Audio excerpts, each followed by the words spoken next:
Be sure to check out FIFAcoinsonline.com for the best deals on FIFA coins from a place you know you can trust.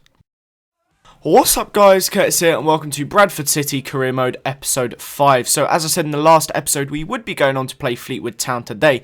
And once more, I have a pretty jam-packed episode. You guys are saying you like the longer episodes, the longer they are the better. So this one is at 7.5 minutes. It's unusual for me to actually regularly upload videos above 5 minutes. But with this career mode, I'm going to try and keep them between 6 and 9 minutes. So any time in that ballpark, depending on exactly what goes on. So if we're mid-season and there's no transfers, then it'll be based around games. In this situation, there'll be 2 games and some transfers. So it's all pretty cool stuff, but as you can see straight away in this game against Fleetwood, we messed up quite massively. I thought it was a legitimate tackle, but the referee obviously disagreed, and Williams was actually sent off. I didn't find that out till later on. We luckily managed to save the penalty, but being a man down when I was already struggling against world class wasn't going to be good for us. Now, you will actually see later on in this episode, look at that, tramping it across. Later on in the episode, I do actually bump it down for world class. I don't know what it is, but I'm really struggling to play on world class on career. Some people have said it's because I haven't played career much recently, but it's really annoying me how inadequate I am at career mode and playing it on world class. So we do bump it down to professional for a while. I'm hoping to go back up to world class eventually, but I think just whilst we get used to it and get some points, because basically we were predicted to finish second. We're expected to get automatic promotion, and look at that dodgy goal there, P-roller. But we shouldn't be losing like any more than 40% of the game, so the fact that we're losing the majority is not good at all. But I did notice that for some reason I had Sterling as striker. I'd messed up in the pre-match team talk, so I did some changes, freshened the team up, brought Nike Wells on. As you can see as well, we're still playing in the 3-5-2 formation, but that didn't help us one bit making those changes. We still lost the game 2-0 to a frustrating second goal and stupid mistakes with the penalty and the red card. It could have been much worse, but still, if we hadn't been sent off, I think it would have been quite a bit different. So, as you can see here, I was very desperate to sign this Mohamed Masad, guys. I've had a few suggestions in comments from people saying stop getting players over the age of 25 and stuff like that. My main cause of worry was the fact the team wasn't going to be good enough for this season. So I am getting some players thinking of the future. We've got Bittencourt, who's going to get better throughout the year, even though he's only on loan. We've got Sterling, who we've got on loan, but with the option to buy at the end of the season. So he's another one that we're going to have massive improvement in. I've been told Nike Wells, Hansen, Darby, Meredith, and one other player, I believe it's the centre-back and I've forgotten his name, all have very good potential. So I don't see the point in getting loads of young players to start off with that I can't afford anyway. Maybe being able to get one good young player rather than getting 5 or 6 players that we can spread out around the team to have a bit more depth, to have a bit more talent, I guess you could say. So I have kind of focused on just getting some very good players to fill in the gaps. I've got a couple free agents coming. We've got Masad, who looks absolutely brilliant. I really like the look of him. Very strong, quick, definitely a holding physical midfielder, which is exactly what I want and what I felt that we needed in this team. There wasn't enough physicalness. So McHugh, I think that's his name, is the other player that has got high potential. So with the look, you're looking at it, and we've still got 7 maybe players that have got really high potential to get over 75 at least, and that alone is absolutely brilliant. So I think it's going to be the case where just for this season, we're going to concentrate on just working on the players that we've got, getting some players, not thinking about their future, but thinking about the team itself, pulling results out, getting points and stuff.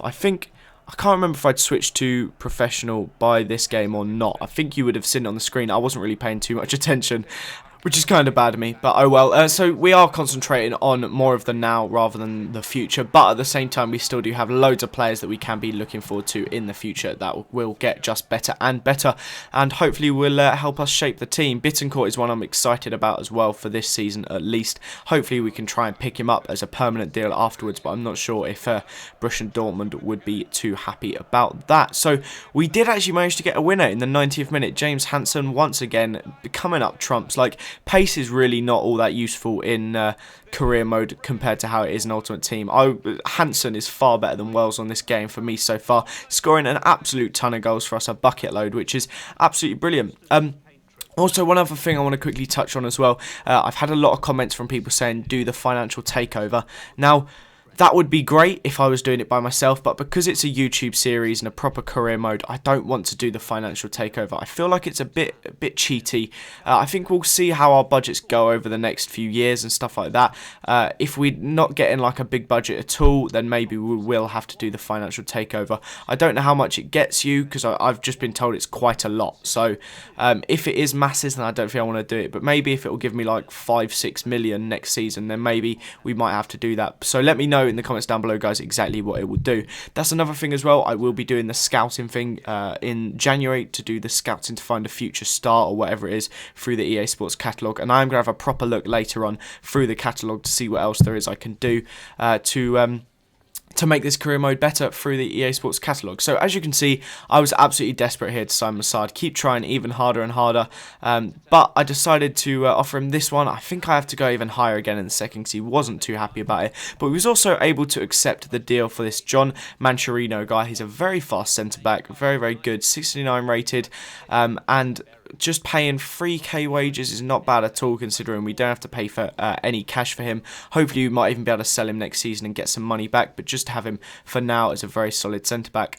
Then we was looking at this Frezzolini guy. We still have the absolute, I think it's McLaughlin, I think he was the original second goalie, 54 rated, so I'm so desperate to get a goalie, but that Frezzolini just doesn't seem to be the one for me. He doesn't seem too interested in joining, but as you can see, I kept trying to get Masad, because he kept declining. I even offered him 2k, but Pesetim has an important first team player, and I do actually come back to change that shortly. I think you'll see in a minute, but we're also trying to get this Azog, I don't know how you say his name, but he's 17-year-old, 325k is his value. If I can only pay like 1.8k wages, then again I feel that's going to be an absolutely fantastic deal. I can have him, maybe get him up to, I'm not sure what his potential will be, even if I get him to a 65, get him up to a value of like $500,000 maybe, and then sell him on.